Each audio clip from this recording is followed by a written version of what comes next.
So today we're going to be doing a review on Doomlings. Now, we actually want to first and foremost mention that Doomlings did send us this copy to do unboxing videos for, but weren't required to do any kind of review or playthroughs or anything like that. So this is definitely going to be our personal experience, and we're actually going to be having this review done based off of our most recent playthrough, which we actually also recorded, and we'll have that in the show notes down below as well as at the end of this video. So if you want to check that out and see how we enjoyed it and how we played through it, you'll be able to do so. If you decide to purchase Doomlings or any of the expansion packs and you want to check out our link in the show notes down below, that'll get you 15% off with our special partner link, as well as help us out to continue to make more content for you here on the channel. But saving you 15% is a pretty dope deal. You could also use the code BGU at checkout to get that same discount. All right. So I'm here joined with my good friend Jesse.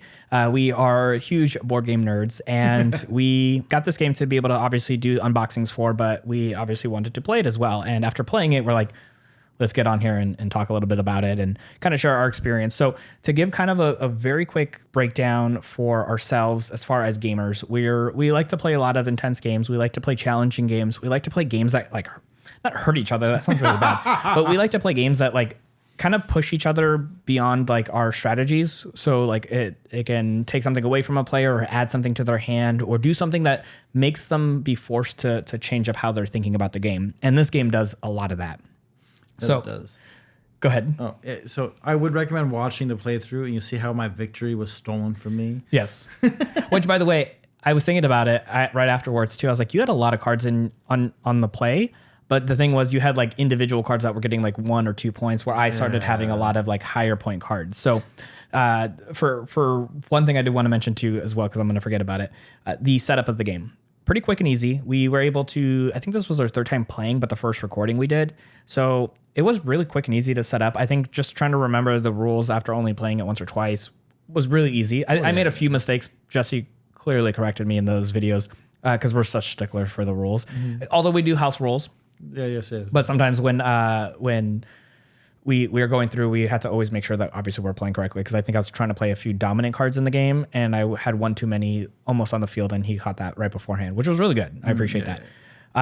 So let's talk a little bit about after setting up, getting through and getting the game started. What is your experience, Jesse, when it comes to going through and playing the game? So I really enjoy this game. I think it's really great. The only thing I like about these kinds of games is that you can play it between 2 to 6 players. Yes. And there's not a lot of 2-player games that really kind of flow as well when not playing with 4. And I feel like this game does a really good job of making it like an interesting game one-on-one.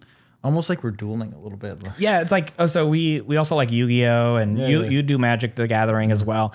And obviously those I think have a lot more complexity than something like a Doomlings, because Doomlings is, I think, almost like we talked about in a previous review, it's a little bit of like a gateway to more card gaming or even board games as well too, because it's an easy setup, it's easy to play. There's not a lot of complexity, although I think there are cards that do some really cool like chain reactions.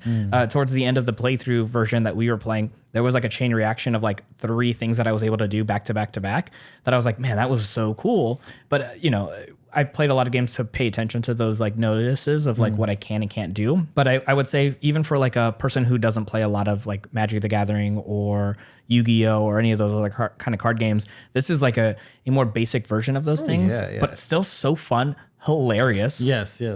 Well, that's one thing we should talk about. They're hilarious. They're absolutely hilarious. It's like a fun, like, oh, this is your guide to the end of the world. And so like everything is kind of based off of like some sort of like an apocalypse that's happening, and like the cool little traits that you kind of have and don't have according to your gene pool. Yeah, like the artwork is just really fun on the cards. In the unboxing, you'll see a lot more of them if you want to check it out, like what the cards look like and how they play, and we'll have some B-roll here too. Hopefully editing Dennis will remember that. And for me, it's just like the characters look hilarious. Some of them are just so goofy. And then some of the traits are just, they're so like maniacal. I love that there's a trait where it's like you played on the other player's cards and it might give them a negative point or maybe give them positive points, but the effect is like hurting them in some capacity. So if you watch the playthrough, which I do still recommend, I had a ton of green cards. I had a ton of the green card color trait, and I had a card that was going to give me +1 for every green trait I had, but it had a -1 on the card itself, and he put a one value on. Yeah, I played a card that played on his side of the field that negates the effect of whatever card I attach it to.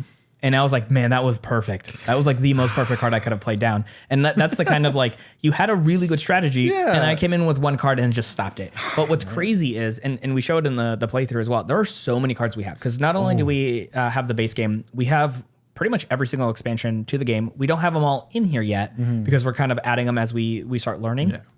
But what was crazy is like, what were the chances that that particular card ended up in my hand, knowing the mathematical odds against every card that was in the tray pile? Because we only had half the cards in the tray pile, and it was still a huge pile.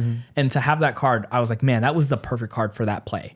Yeah, and the really great thing about having so many cards too is like the play again, like being able to play it again. You'll never have the same set. Yeah, there's no way. Like, and yeah, you might come up with similar strategies, right? Because like the swarm card and all that, but like the way it plays out, the way you can actually achieve the goal that you're trying to achieve, like you almost have to play your engine building, so to speak, based off of the cards you're dealt with, you know, and also the catastrophes and the ages that come up that will change up the gameplay because some of them will force you to play differently. And the gene pool mechanic, which controls your hand size, is actually like a really cool mechanic. Yeah. I like that a lot because it really does change it up. So like there is a set of numbers on the card on how many cards you can have in your hand at the end of your turn. You can have more before the end of your turn, but at the end you have to either cut down or you have to draw back up to your hand based off the gene pool. Yeah, so the very first times we played the game, I had like 8 or like...